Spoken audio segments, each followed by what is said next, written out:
फातिमा की रानी माँ, प्रभु यीशु की माँ, आसरा तू ही है माँ।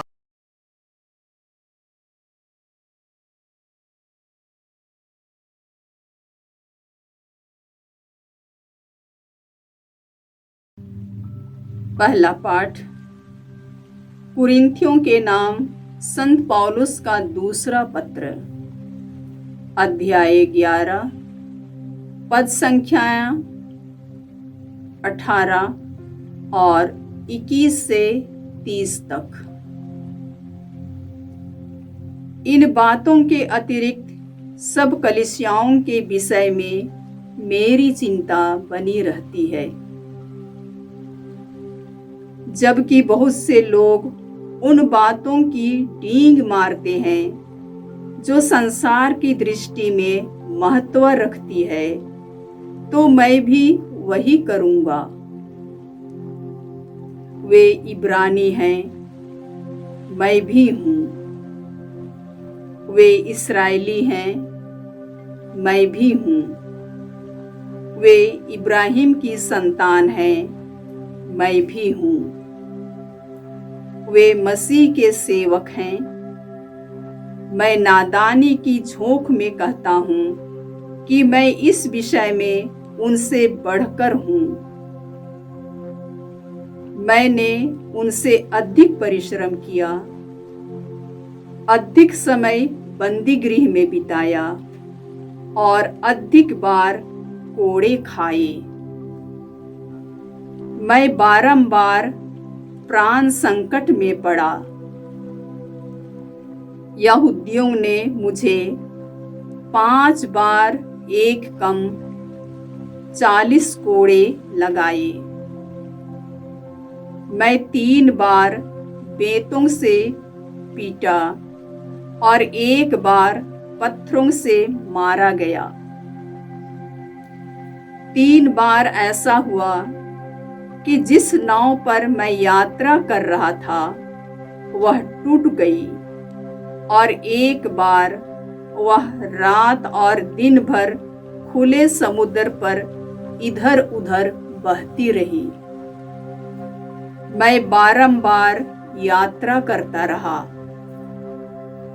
मुझे नदियों के खतरे का सामना करना पड़ा, डाकुओं के खतरे, यहूदियों के खतरे, गैर यहूदियों के खतरे, नगरों के खतरे, निर्जन स्थानों के खतरे, समुद्र के खतरे और कपटी भाइयों के खतरे का।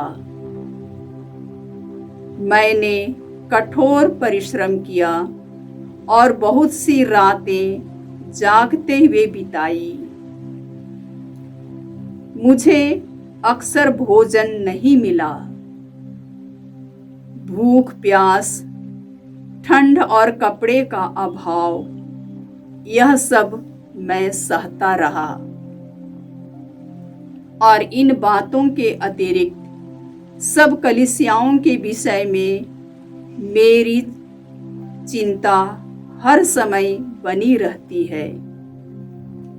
जब कोई दुर्बल है तो क्या मैं उसकी दुर्बलता से प्रभावित नहीं?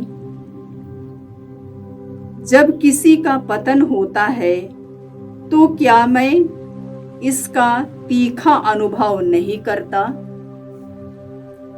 यदि किसी बात पर गौरव करना ही है तो मैं अपनी दुर्बलताओं पर गौरव करूंगा। प्रभु की वाणी। ईश्वर को धन्यवाद। भजन अनुवाक्य। ईश्वर हर प्रकार की विपत्ति में धर्मियों की रक्षा करता है।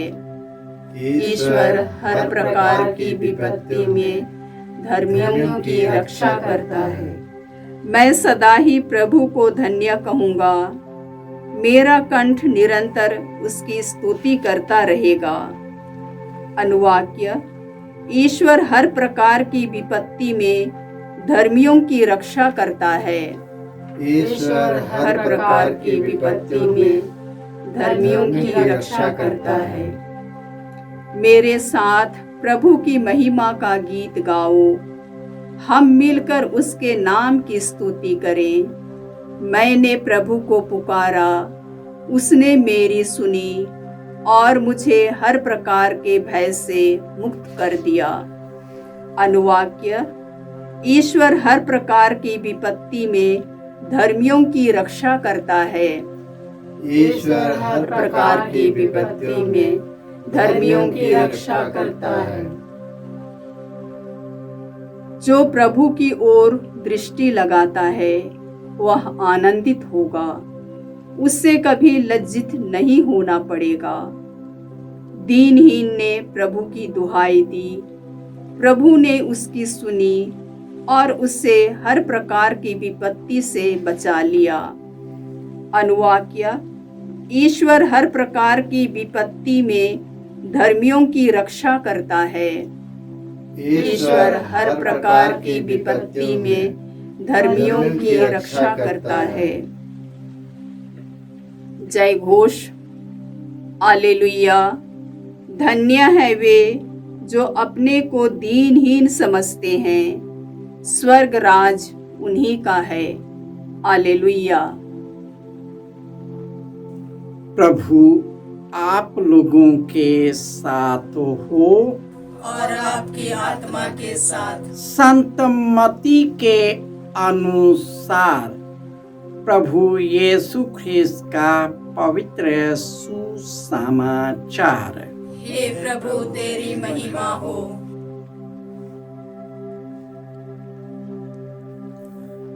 अध्याय 6 पद संख्या 19 से 23। यीशु ने अपने शिष्यों से यह कहा, पृथ्वी पर अपने लिए पूंजी जमा नहीं करो, जहां मूर्छा लगता है, कीड़े खाते हैं और चोर सेंध लगा कर चुराते हैं। स्वर्ग में अपने लिए पूंजी जमा करो, जहां न मूर्छा लगता है, न कीड़े खाते हैं, न चोर सेंध लगाकर चुराते हैं।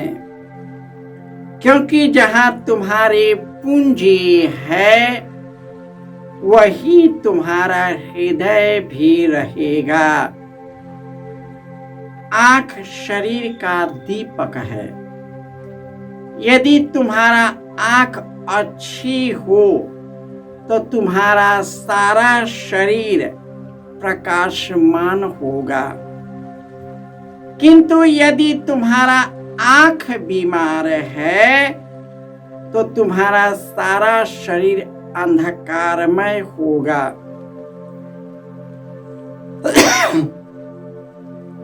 इसलिए जो ज्योति तुम में है, यदि वही अंधकार हो तो यह कितना घोर अंधकार होगा।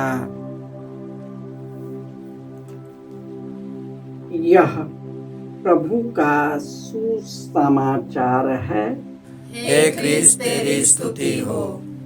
ख्रिस्त में प्यारे भाइयों और बहनों,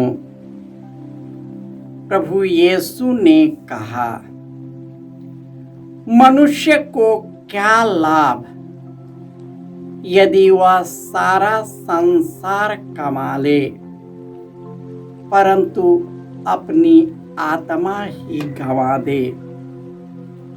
मनुष्य न तो अपने भाई की रक्षा कर सकता है, न उसके प्राणों का मूल्य ईश्वर को चुका सकता है। प्राणों का मूल्य इतना ज्यादा है कि किसी के पास कितनी भी संपत्ति क्यों ना हो, उससे जीवन की रक्षा नहीं हो सकती। और यीशु ने कहा कि तो अपने लिए पृथ्वी पर पूंजी जमा नहीं करो, जहां मूर्छा लगता है, कीड़े खाते हैं और चोर सेंध लगाने जाता है। स्वर्ग में अपनी पूंजी जमा करो। हमारी पूंजी प्रभु यीशु ख्रिस्त है, जिन्होंने स्वर्ग राज्य को लेकर आया, ईश्वर के गहरे प्रेम को हमारे बीच लाया, ईश्वर के प्रेम, दया, करुणा, सेवा, क्षमाशीलता को लेकर आया।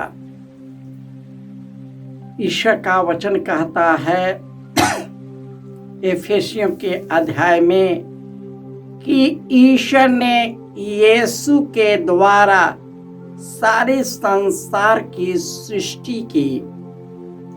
उसने उसके लिए उसमें सब कुछ बनाया, लेकिन यीशु जिस दुनिया में आए, उसी दुनिया में उन्हें सिर रखने को भी जगह नहीं मिली।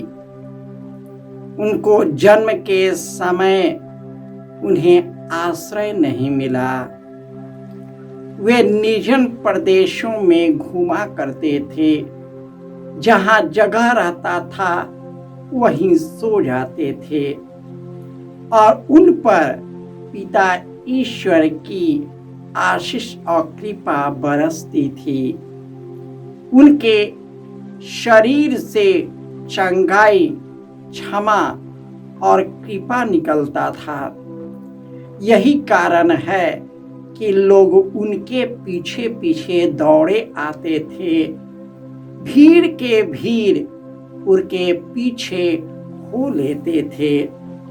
यही कारण है कि संत पौलुस कहते हैं कि दुनिया की दृष्टि में आप अपने आप को ऊंचा न माने, दुनिया को अपने से और ईश्वर से ज्यादा न माने, क्योंकि संत योहन कहते हैं कि तुम न संसार को प्यार करो, न संसार की वस्तुओं को। जो संसार को प्यार करता है उसमें पिता का प्रेम नहीं, क्योंकि शरीर में आंखों का लोभ, शरीर का वासना और धन संपत्ति का घमंड है, जो ईश्वर से नहीं आती। यीशु हमारा जीवन है, यीशु हमारा सब कुछ है। हम उसी का अनुकरण करते हैं। सुख हो या दुख हो, विपत्ति हो, हम उन्हीं के मार्ग पर चलते हैं। शिष्य के अनुयायियों को बहुत कष्ट सहना पड़ा। उन्हें कोड़े से मारा गया, उन्हें धमकाया गया, निर्जन प्रदेश में रहना पड़ा, आंधी और तूफान में फंस गए, दुष्टों के हाथ फंस गए, पापियों के हाथों मारे गए। फिर भी ईश्वर का प्रेम कभी कम नहीं हुआ, क्योंकि वे पवित्र आत्मा द्वारा संचालित जीवन जीते थे और पवित्र आत्मा उसे हर दुख और संकट में उनका साथ देता था, और वे यीशु के साथ पवित्र आत्मा की शक्ति से सब दुखों को झेलने के लिए तैयार थे। ईश्वर का अनुयायी वही है जो यीशु के क्रूस को ढोने में समर्थ है, क्योंकि यीशु ने कहा है, जो मेरा अनुसरण करता है वह आत्मत्याग करे और मेरा प्रतिदिन का क्रूस लेकर हमारे पीछे आए, मेरा अनुकरण करे। आइए प्रभु यीशु को सब कुछ समर्पित करते हुए अपने जीवन को यीशु के प्रकाश में चले। हम यीशु बोलते हैं, तुम ज्योति की संतान हो। यदि हमारी ज्योति ही धूमिल पड़ जाए तो हमारा जीवन कैसे ज्योतिर्मय होगा। यह तभी संभव है जब हम यीशु के साथ चलते हैं, उनकी आज्ञाओं का पालन करते हैं। पवित्र आत्मा ज्योति के पास ले जाता है और हमें ज्योतिर्मय कर देता है। जय यीशु